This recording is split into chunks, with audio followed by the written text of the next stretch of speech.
Welcome to Star TV News from our studios here in Serekunda. I am Ajakari Sanya. In the headlines tonight, the likelihood of Gambians being affected of the coronavirus is high, says Health Minister Dr. Lamin Samate. My recording of this will surpass Jawara, Jame together, says President Adama Barrow. GAF inaugurates mosque and Arabic school to promote welfare of residents.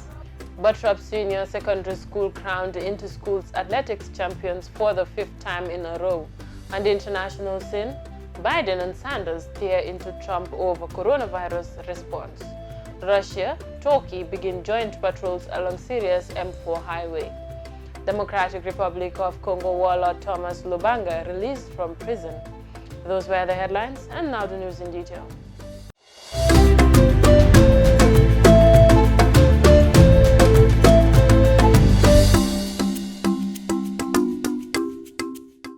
Speaking in a televised statement on COVID-19 on Sunday, Dr. Lamin Samate indicated that the likelihood of Gambia being affected of the coronavirus is high due to its proximity to Senegal, which now has 10 confirmed cases. Jacqueline Collie files in this report. According to the health minister, among those who become infected, some will exhibit no symptoms, while early data has suggested some of those who develop an illness. The great majority will have a mild to moderate but self-limiting illness similar to seasonal flu, but however, it is also clear that a minority of people who got the COVID-19 will develop complications leading to death. It is, however, also clear that a minority of people who get COVID-19 will develop complications severe enough to require hospital care, most often pneumonia.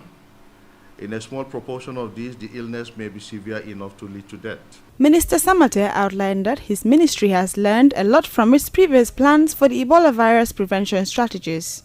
The Ministry of Health has learned a lot from our previous plans for the Ebola virus prevention strategies.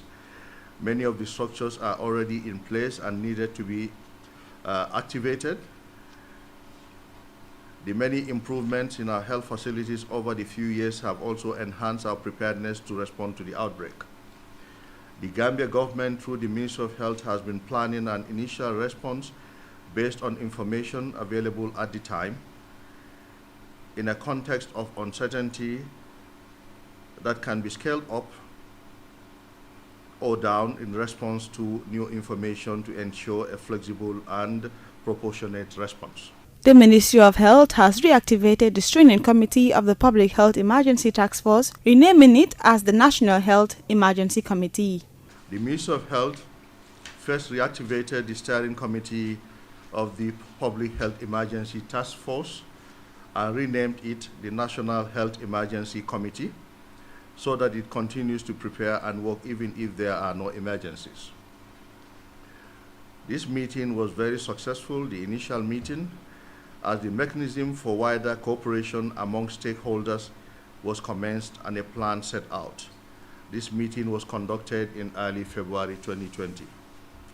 The Ministry of Health conducted the following activities, namely a press release to inform the public on COVID-19, press briefing with media houses, field visits to various points of entry, including the airport and Amdalai Post, and various radio stations and television sensitization programs were held.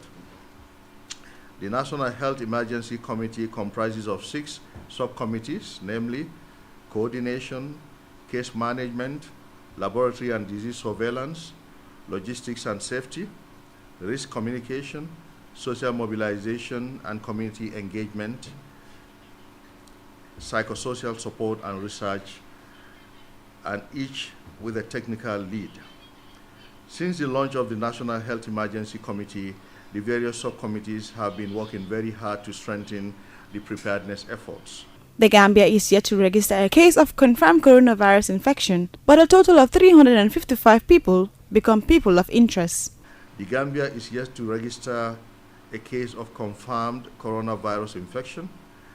As of today, 15th of March 2020, a total of 355 people of interest have been followed with home isolation.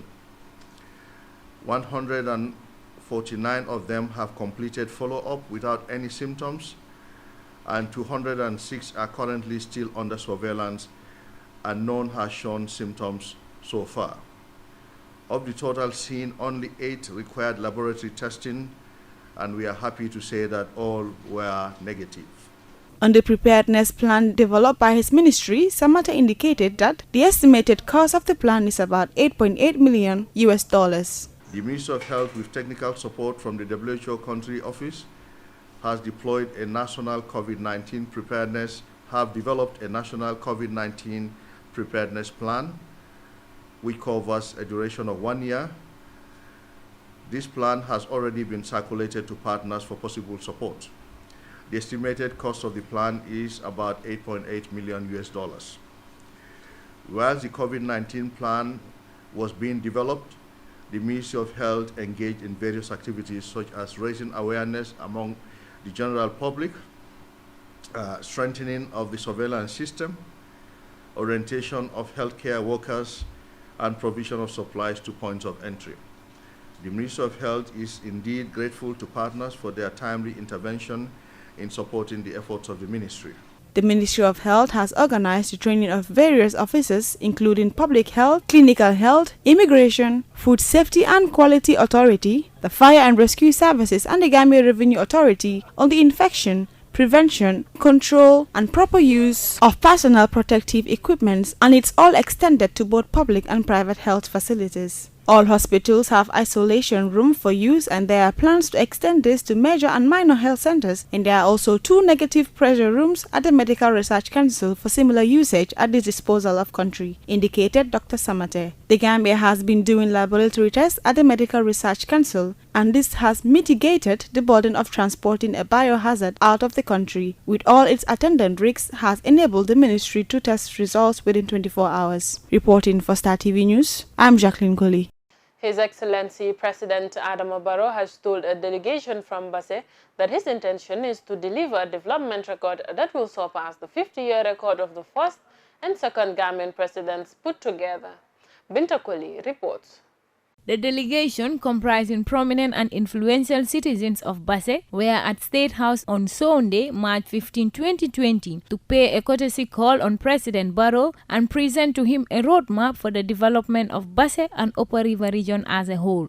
The delegation also presented the idea of ongoing process to set up a group they call Basse Development Initiative, whose primary task is to develop, among other things, a master plan for the development of Basse.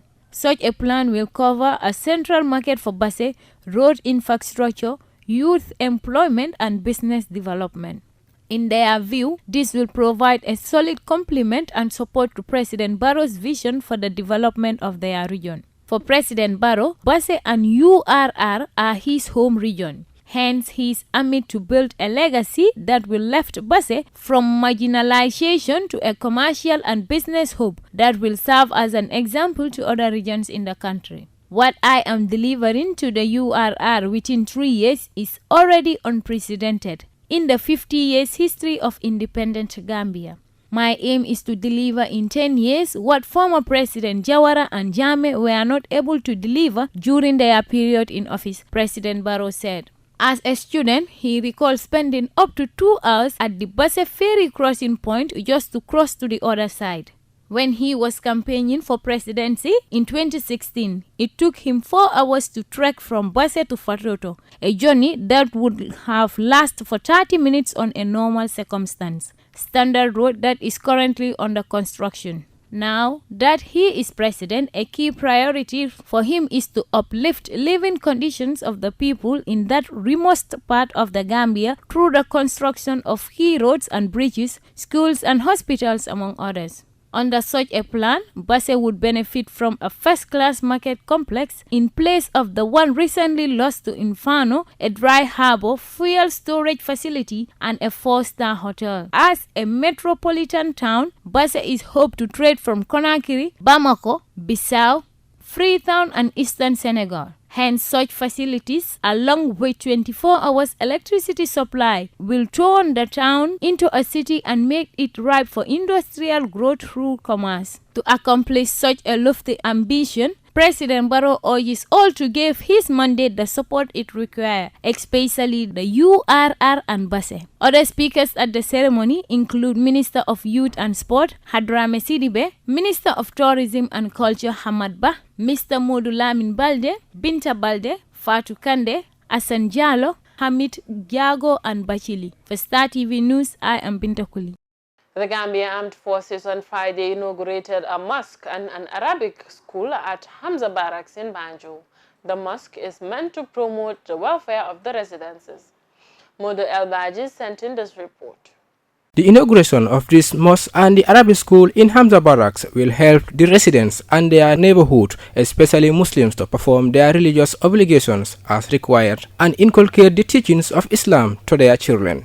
The PRO of the Gambia Armed Forces, Major Lamin K. Sanyang, said this mosque will have a great impact on the residents of Hamza Barracks and its neighboring, adding that the residents used to travel either to Denton Bridge or Banjul to attend Friday congregational prayers. As the debate on secularism surges, PRO Sanyang revealed that a church and a Bible class will be built in Yundum Barracks for the Christian brothers. Major Sanyang extended gratitude to the Vice President of the Supreme Islamic Council, Alhaji Ibrahim Jaju, who served as the catalyst by lobbying the project from a Saudi-based philanthropist who funded the construction of the mosque and the Arabic school. The Chief Imam of the Gambia Armed Forces, Major Momodu Lamin Mane, said for a Muslim to pray perfectly, he or she must know his religion. However, Major Mane indicated that the Arabic school will play a significant role in inculcating the teachings of Islam to the residents in the barrack. The army will provide Islamic teachers for the Arabic school, Major Mane added. Moreover, various security apparatus attended the Friday congregational prayers, including the President of the Supreme Islamic Council.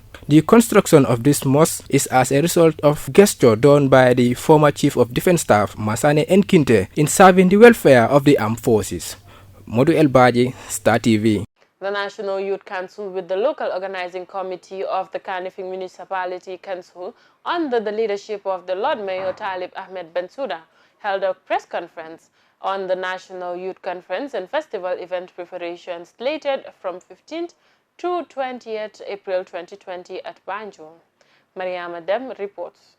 The program is a week-long event meant to strengthen the capacity of young people in national development agenda. The key part of the event is the conference where young people participate actively on development issues and hands over resolutions through the use of good governance, management approaches, normative and implementation frameworks.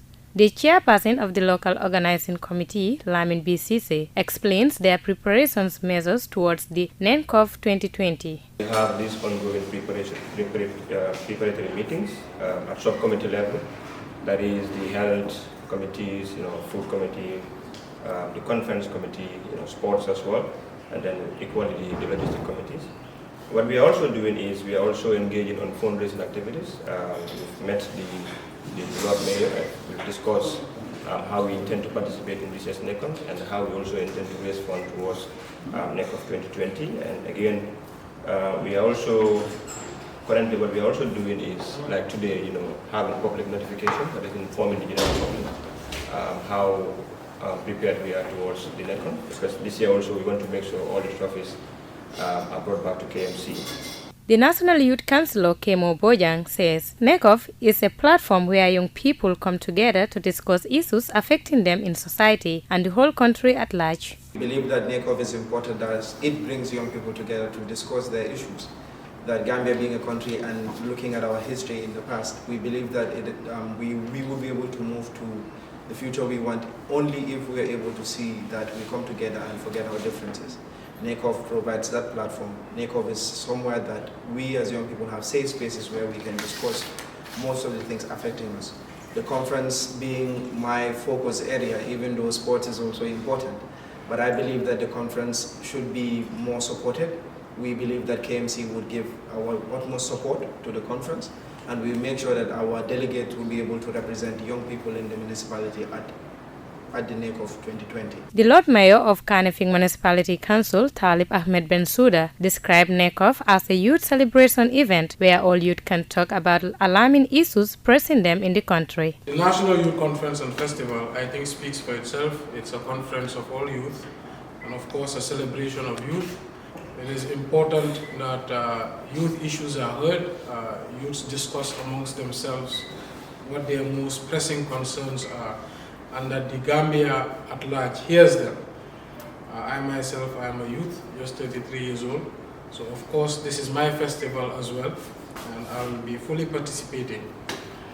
Sports, of course, is a very important component in this NACOF. It is essential that we also showcase the importance of competition, healthy competition, and sports. And rest assured, I know we will take all the trophies. I don't want anyone left to banjo. We have to really show them who's the biggest region, and of course, the Lord Mayoress will not agree, but time will tell. The biennial event is expected to bring together thousands of young people to participate in national development discussions. The program also includes conference, cultural display, academics, sports activities such as basketball for both men and women, volleyball, men and women, athletics, men and women, Paralympics, men and women, wrestling, men and women, football, men and women, and drought, among others. Maria Madem, reporting for Star TV News. Buttrop Senior Secondary School yesterday won the Inter-School Athletic Championship, making it their 5th time in a row since 2015. After gaining 303 points, beating 71 other schools for the championship, with a cash prize of $100,000. Jacqueline Coley covered the event and she now reports. The championship was a 3-day event held at the Independence Stadium in Bakau, with an excellent performance from various schools. Bakote Senior Secondary School emerged 2nd place in the competition, 267 points, while Newsroom Senior Secondary School in 3rd place and in 204 points in the senior school category. There were outstanding performances from various athletes, one like Binta Jallo and Mohamed Tarawale from Bakote. On the junior school level, Latrukunda Sabiji earned himself 1st place with 334 points and a cash prize of $50,000. Presentation emerged 2nd place with 236 points and Bara SL with 140 points in 3rd position respectively. The results were announced and verified by the head of competition of the Gambia Senior Secondary School Sports Association, Mr. Ali Waicham. Various athletes from their respective schools were awarded with gold, silver and bronze medal in the 1st, 2nd and 3rd place respectively. The Inter-Schools Athletic Championship is organized every year by the Gambia Senior Secondary School Sports Association. Jacqueline Coley, reporting for Star TV News. And now news beyond our borders. United States Democratic presidential hopefuls Joe Biden and Bernie Sanders have condemned President Donald Trump's handling of the coronavirus outbreak during a Democratic debate on Sunday. The Trump administration has come under stinging criticism for its handling of the crisis, while the economy has gone into free fall following the White House's failure to take decisive action. Late on Sunday, the U.S. Federal Reserve announced emergency measures aimed at stanching the economic fallout of the coronavirus pandemic. It cut the benchmark interest rate to near zero, bringing it to levels not seen since 2008 financial crisis. Al Jazeera's Alan Fisher reports from Washington, D.C. From the President of the United States, words aimed at comforting Americans. Relax. We're doing great. It all will pass. Moments later, from the man heading the drive against the virus, a starkly different message. The worst is yet ahead for us. It is how we respond to that challenge. The number of confirmed cases in the U.S. is now more than 3,000. States are shutting down bars and restaurants. Curfews are starting to be introduced. The face of America is changing. At airports, chaos as the extended European travel ban kicks in. Where are they going? They're not going anywhere. Staff carrying out health screenings have been overwhelmed. The governor of Illinois blamed the Trump administration for a lack of planning and foresight. He didn't get the response he wanted. Well, here's what I got. I got a call at about 11 o'clock last night after that tweet from a White House staffer who yelled at me about the tweet. The administration at its now daily briefing admitted mistakes were made. The lines, again, that we saw overnight at a limited number of airports, including Chicago, are unacceptable. We've adjusted our processes. We continue to surge personnel. At the same briefing, when asked how many ventilators the U.S. had to help patients with breathing difficulties, the government secretary in charge said this. We don't disclose concrete numbers on particular items for national security purposes, but We have many ventilators, thousands and thousands of ventilators. A quick internet search reveals one study says the number is around 160,000. America's central bank has also cut interest rates to almost zero to try and protect the economy, the most dramatic intervention since the global financial crisis in 2008. There's a clear worry that even when the medical recovery begins, the financial shock will be felt for a very long time. The two leading contenders for the Democratic presidential nomination faced off in Washington in the latest debate. No audience, and both men kept 6 feet apart. Neither convinced the Trump administration is on top of the crisis. First thing we have got to do, whether or not I'm president, is to shut this president up right now, because he is undermining the doctors and the scientists who are trying to help the American people. This is a crisis. This is like we are being attacked from abroad. This is something that is of great consequence. This is like a war. And in a war, you do whatever is needed to be done to take care of your people. This is now what Donald Trump hoped it would not be, a significant election issue. Alan Fisher, Al Jazeera, Washington. Russia and Turkey have been holding joint military patrols in Syria to monitor a ceasefire in the last rebel-held stronghold of Idlib as a result of talks in Moscow. The patrols oversee a 6-kilometer stretch to the north and south of the strategic M4 highway, effectively advancing Russia's presence further north into the province. Russia and Turkey back opposing sides in Syria's 9-year war. Al Jazeera's Sinem Kosioglu reports from Istanbul. The Syrian protesters in the town of Al-Nayrab in Idlib don't want Turkish or Russian troops in their area. The two military powers are patrolling a section of the M4 highway. But the operation was stopped after dozens of activists who opposed the Russian presence in Idlib blocked the highway. We're here to send a clear message to the Russians and the Turks. We will not open the roads unless Assad forces and Russian militias withdraw. Isn't it enough they killed and displaced us? The joint patrols are part of an agreement struck between Russian President Vladimir Putin and the Turkish leader Recep Tayyip Erdogan during their meeting in Moscow earlier this month. The deal is also expected to set up a security corridor that runs 6 kilometers north and south of the M4 highway that connects Latakia to Sarakib.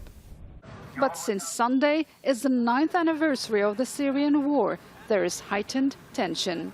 It's the second day of our protest on this highway.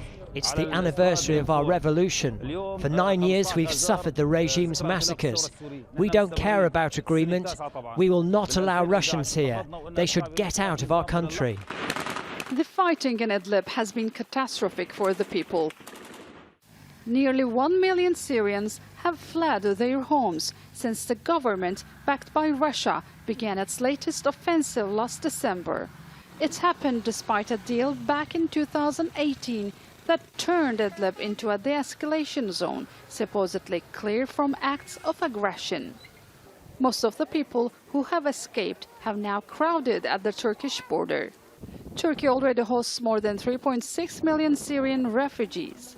The crisis nearly led to a direct conflict between Turkey and Russia, especially after the Syrian government carried out an airstrike in Idlib late last month that killed dozens of Turkish soldiers.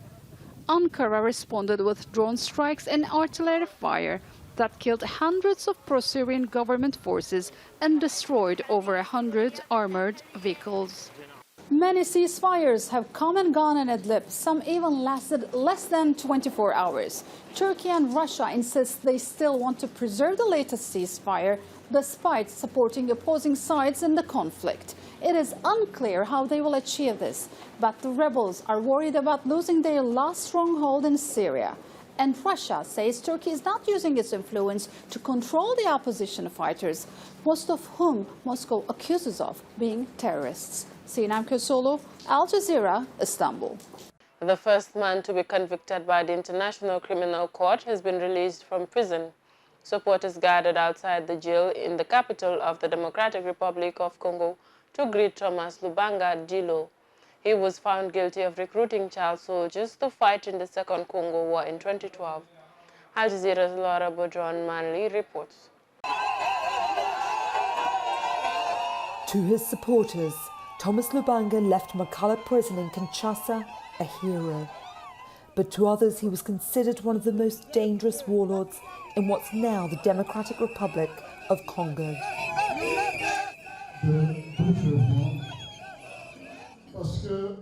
You know me better than these 3 International Criminal Court judges who tried to present me as a devil. I remain Thomas Lubanga, who suffered with you in 2002, 2003 during these conflicts in Uturi. I remain the same to you, my people. This young girl was among many who was taken from her family, trained and forced to fight in the Second Congolese War. Lubanga headed a militia called the Union of Congolese Patriots, or the UPC, one of 6 groups involved in fighting for control of the mineral-rich Ituri region between 1999 and 2003. He was later found guilty of abducting hundreds of children under the age of 15 and forcing them to fight. He denied the charge. 10th of July 2012, an historic moment for the ICC, its first ever case, arrest and trial. Lubanga Armed Group recruit, train and use hundreds of young children to kill, pillage and rape. Mr. Lubanga is sentenced to a total period of 14 years imprisonment. Lubanga showed no emotion as the presiding judge read out the verdict, a 14-year sentence that would be backdated to the time of his detention. A few years later, he was ordered to pay $10 million in compensation to the families affected, a fine his lawyers say he could never afford. Aid groups estimate that around 5.5 million people died as a result of the Congolese War between 1998 and 2007. That's more than any other conflict since World War II. We do believe that the release of Thomas Lubanga will resolve some issues related to the current insecurity situations in Ituri, because he was among people who were fighting for our peace and security in Ituri region. Lubanga's supporters consider his release a sign of hope in an unstable region. But after being found guilty of sanctioning massacres and forcing children into war, many others will not welcome his newfound freedom. Laura Burden-Manley, Al Jazeera. According to World Health Organization guidelines, a country like Kenya with 47 million people should be collecting up to 1 million units of blood every year. Yet, on average, only about 164,000 units are collected, mostly from schools and universities. Doctors say blood is also running low because many Kenyans are reluctant to donate, mainly because of cultural and religious reasons, as well as personal fears. U.S. funding for transfusion services was pulled last year. Al Jazeera's Catherine Soy reports from Nairobi, Kenya. It has taken Helen Baraza a month to get 4 pints of blood from a government hospital so she can start her cancer treatment. She was recently diagnosed with cervical cancer and traveled to Nairobi from Western Kenya to begin radiation therapy sessions. Doctors told her she needed more blood, but the hospital did not have it. Neither was it possible for people to donate because the National Transfusion Center was short of screening agents. So, number 2. I'm just praying. I know I will get better. I have faith. What I've gone through with this disease is enough. I've looked for blood everywhere and eventually I found it. I was in so much pain and stress, wondering what will happen to me if I don't get the blood. In September last year, the U.S. government withdrew funds that almost entirely paid for government blood services in Kenya. With no donor money, the health ministry appears to be struggling to sustain blood donation programs, screening, as well as paying staff members in centers across the country. Government officials say the problem is being resolved, but now the police are also investigating claims that some health workers are selling the little blood available to hospitals in Somalia. The head of a parliamentary committee on health told Al Jazeera the government had made no alternative plans to fill the financial gap after the U.S. cut its funding. The whole shortage comes in if the blood that is available is not screened, then it's not available for use. That's how the shortage comes in. And the entire problem is tied up to the issue of resources. The Health Ministry has now ramped up blood drives. According to World Health Organization guidelines, a country like Kenya with 47 million people should be collecting up to 1 million units of blood every year. Yet on average, only about 164,000 units are collected, and mostly from schools and universities. Private hospitals have their own blood banks, but many are not accessible to people with no money or insurance, like Helen Barasa. This is a hospital that uses up to 600 pints of blood every month. Doctors organize regular blood donation campaigns, and the screening is done right here. But such health facilities are too expensive for many Kenyans. Doctors say blood is also running low because many Kenyans are reluctant to donate, mainly because of cultural and religious reasons, as well as personal fears. Barasa has started her radiation sessions, but she knows this may not be the end, and she might need more blood. Catherine Soy, Al Jazeera, Nairobi, Kenya. Before we end the news, a recap of our main headlines. The likelihood of Gambians being affected of the coronavirus is high, says Health Minister Dr. Lamin Samate. My recording office will surpass Jawara, Jame together, says President Barrow. GAF inaugurates mosque and Arabic school to promote welfare of residents. Buttrop Senior Secondary School crowned Inter-Schools Athletics champions for the 5th time in a row. Biden and Sanders tear into Trump over coronavirus response. Russia, Turkey begin joint patrols along Syria's M4 highway. Democratic Republic of Congo warlord Thomas Lubanga released from prison. That's all for this edition of the news. Please enjoy the rest of our programs and join us tomorrow for more news. Thank you.